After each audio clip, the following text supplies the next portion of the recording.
Dreaming Gotti. Ooh. Cash bill 615, look alive. DJ Calm Down TV. We got one of Nashville hottest right now, Tuff Gotti. What's up, man? What's good, bro?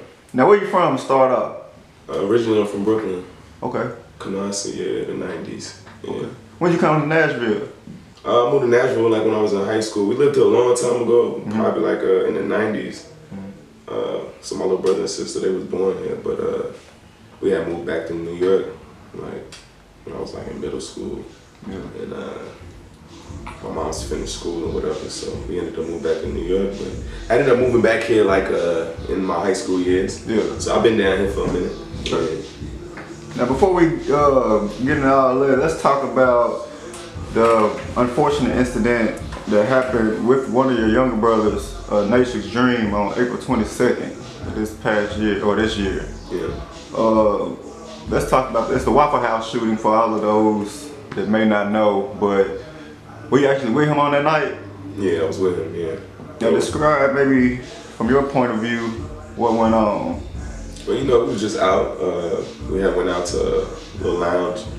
Me, one of my female friends, him and his girlfriend, we had went out to a little lounge. So, you know, we just went to the crib and decided we wanted to go get something to eat, you know how it be after late night, hungry. So we ended up just going to the Waffle House. We ended up going to the Waffle House right here, right going off of Murfreesboro Road, because you know, that one was news, less traffic, than going to the other one. So we ended up going there to get something to eat. And then we wasn't even in there probably no longer than, not even 10 minutes. We didn't even order. We just ordered our food. We didn't pay yet. We didn't even get our food. With nobody in there yet like that. I want to say when we got in there, James Sean came in around the same time, D. Ebony and all them. We all came in around the same time, because the only person I really remember even seeing from that night that I can remember before everything happened was D. Ebony. Yeah. You know what I mean? So we all came in around the same time. We probably wasn't in there for 7 minutes before everything happened. Yeah. 5 minutes, tops. So yeah, we were sitting there, you know, we were still deciding, do we want to stay here and eat, or do we want to leave? We ended up, so while we was in mid-conversation about if we were going to leave or not, that's when everything happened. I didn't even see nothing. It was just glass breaking, and I seen the bullets hit, and just naturally my body couldn't even think. It just reacted, and I just ducked down, and I ran to the right towards the bathroom. My brother and his girl, we was kind of in the middle, so it was only really right at that time in spare moment that they would run to the left. The girl I was with ran to the right with me, and we ran towards the bathroom. I guess right when I got inside the bathroom, that's when everything hit me like, damn, my brother, you feel me?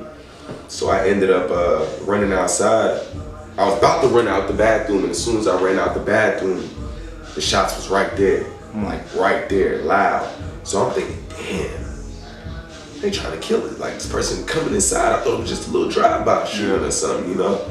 So by then, I'm just embracing whatever's is about to happen. Like, you know what I mean? It is like, I don't know what to do. You know what I mean? I'm trapped in the bathroom. So after that, it just got quiet.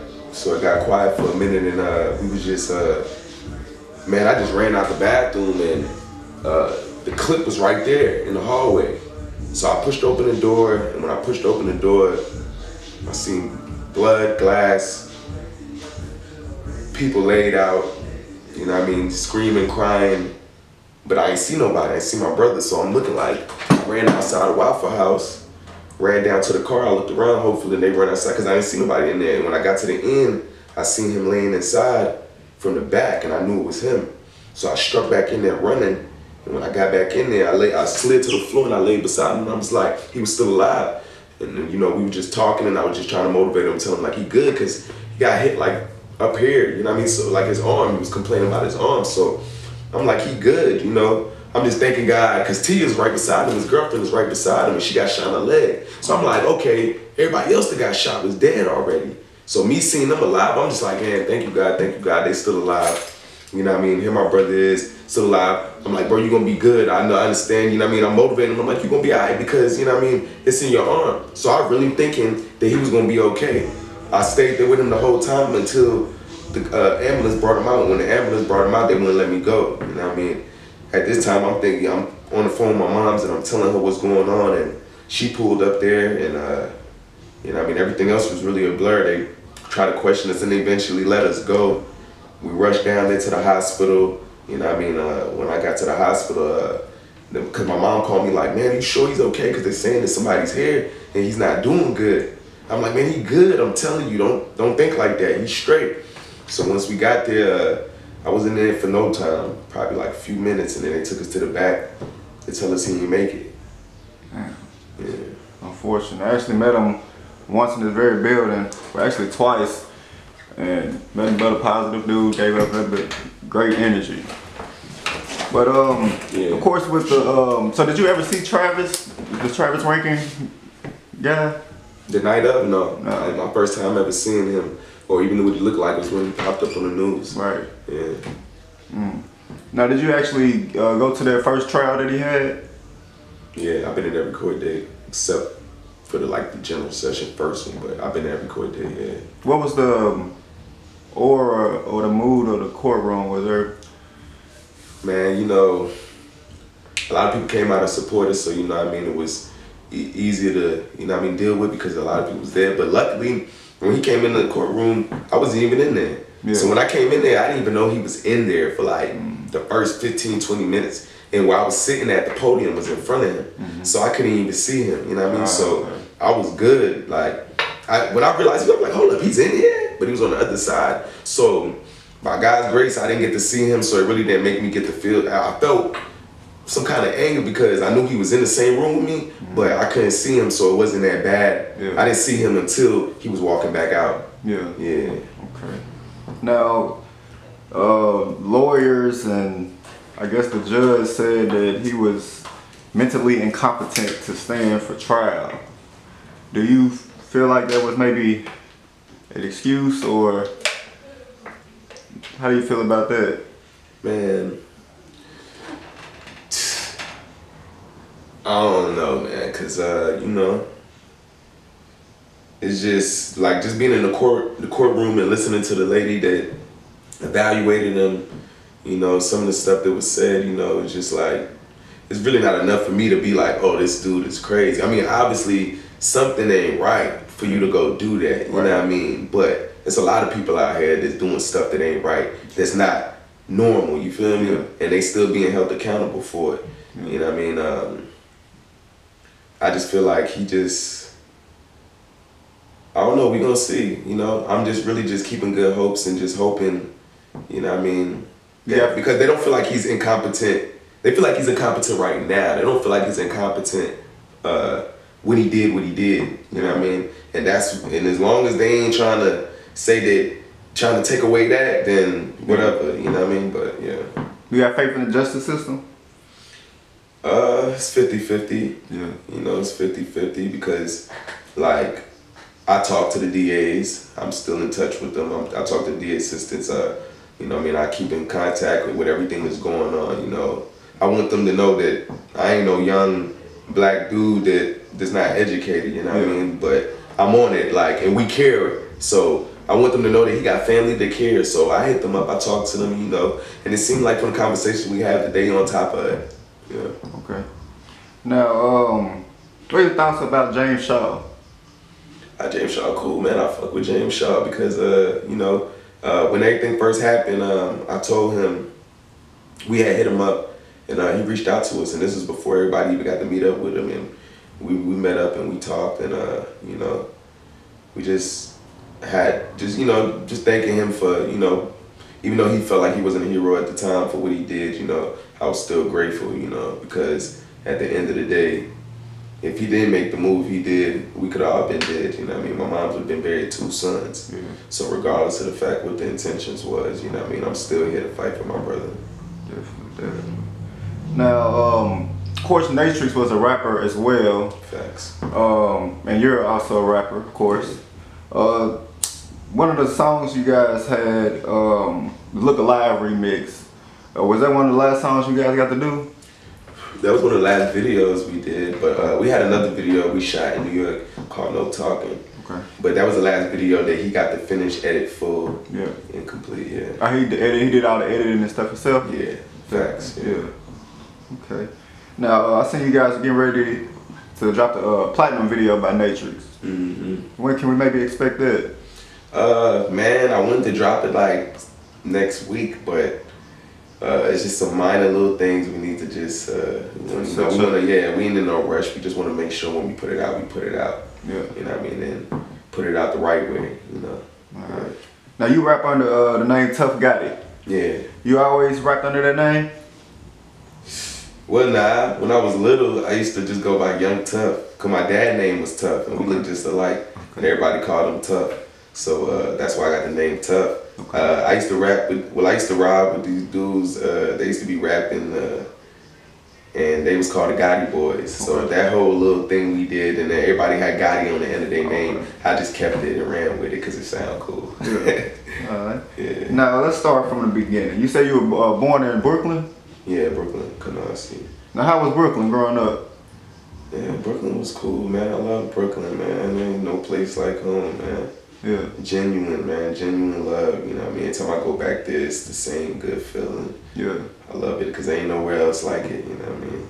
Let's talk about what you were into growing up. You always been into music, or you have any other like sport dreams or doctor dreams or? Oh yeah, that's crazy. I always been wanting to be somebody like a speaker, like a motivational speaker or something. Yeah, kind of when I was young, I used to be like, man, I like preachers because I used to like that, how they just made the crowd just listen to them and how they could just put their words together so good. And as I got older, it just turned into a more of a, I just wanted to speak and spread knowledge and stuff. So, you know, I mean, yeah, but I always wanted to do music though. I always rap, always, yeah. Okay. Since you're from Brooklyn, you are you into sports? Like you pay attention to football, basketball, any of that stuff? I like basketball, but I ain't just no something, just a super sports guy. Yeah. Okay. Well, let's talk about music a little bit more. Let's start off with your music inspiration. Who's maybe some of the guys that motivated you to rap, or did you just look up to in the rap game? Well, shit, I'm 29, so I grew up in the 90s, so I grew up listening to, like, when it came to like rapping fast, Bone Thugs and Harmony, you know what I mean? I listened to them a lot. I listened to them a lot growing up. I listened to, I even listened to down south music, like when Cash Money came out, I listened to Cash Money, I listened to No Limit, of course Biggie, Pac, Nas, Jay-Z. Yeah. Like I grew up off them for real, so they definitely was big inspirations for sure. When you say you make your or put out your first song, you say you was rapping with the Gotti Boys, or the? Yeah, I was rapping before that, but yeah, that's what came with the name Tuff Gotti though. Yeah, my first song probably was with these dudes named FedEx in Murfreesboro. I was like 15, 16. Okay. And we did a song called Wartime. Yeah. So that was like probably one of my first songs I ever recorded in the studio. Okay. Yeah. Now tell me about FEBENT. FEB. Yeah. What's FEB stand for? Well, we say fuck everybody, but it really stands for fellow entrepreneur business. You feel me? My cousin Hollywood, he started it. He was rapping down here. He ended up moving to Atlanta, and when we started doing the whole battle rap scene, we just took FEB, the whole label, the name to another level. Yeah. Okay. Now let's talk about your music making process. Like, you freestyle, you write, how you get your music done? I mean, I probably a little bit of both. I guess, yeah. I guess you could say it's freestyling and writing because I think of it in my head before I write it. I rap it out loud before I write it down. You know what I mean? So I'm more like that. I feel like I flow better on beats when I just rap to it instead of just sitting and thinking and writing to it, and then I go back and write it. Yeah. Okay. Do you feel like there's a specific time where you come up with the best music? Like, is it at the house, is it at the studio, or is it in the car? In the car, or when I'm in the shower for some weird reason. Yeah. I think everybody kind of come out of that shell in the shower. I don't know what it is about that shower, but I come with a line in there, boy. Okay. Is there anything you need before the studio or while you in the booth to make water? That's it. Yeah. Yeah, that's it. That's all I need, some water. I don't gotta be high or none of that. Yeah. Okay. Now, you had a chance to perform?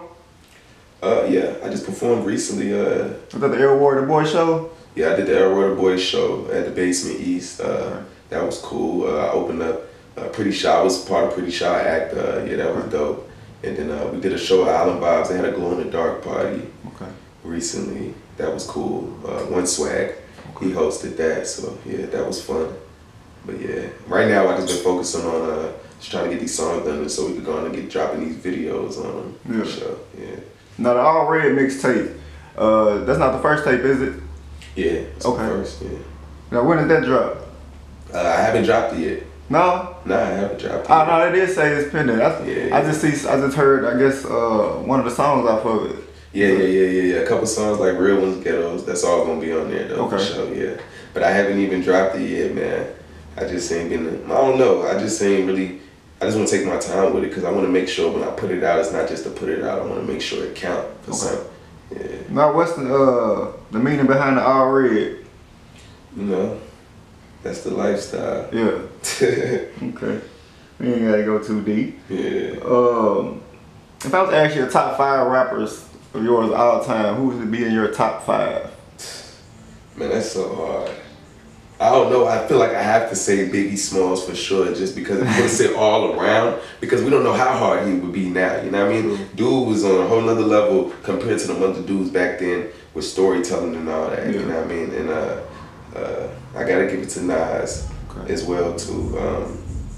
I don't know, man. If you want to mix new school too, I gotta throw Kendrick in there because he's nice.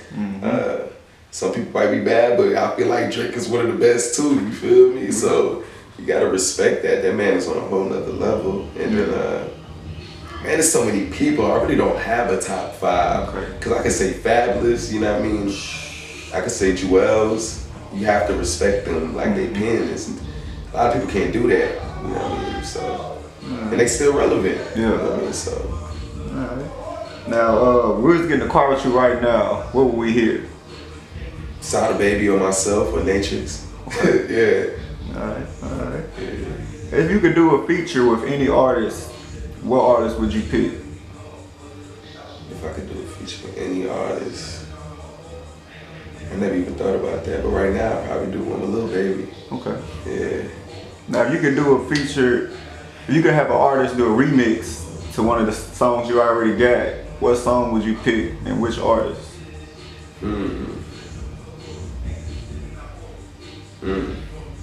That's a good one. Cause I got songs that I ain't even put out yet, but if it's a song that I already put out, I would say 40 bars. Okay. And if I did 40 bars, it would probably be with like Sada Baby. Yeah. Yeah, for sure, cause he got them bars. Yeah. Alright.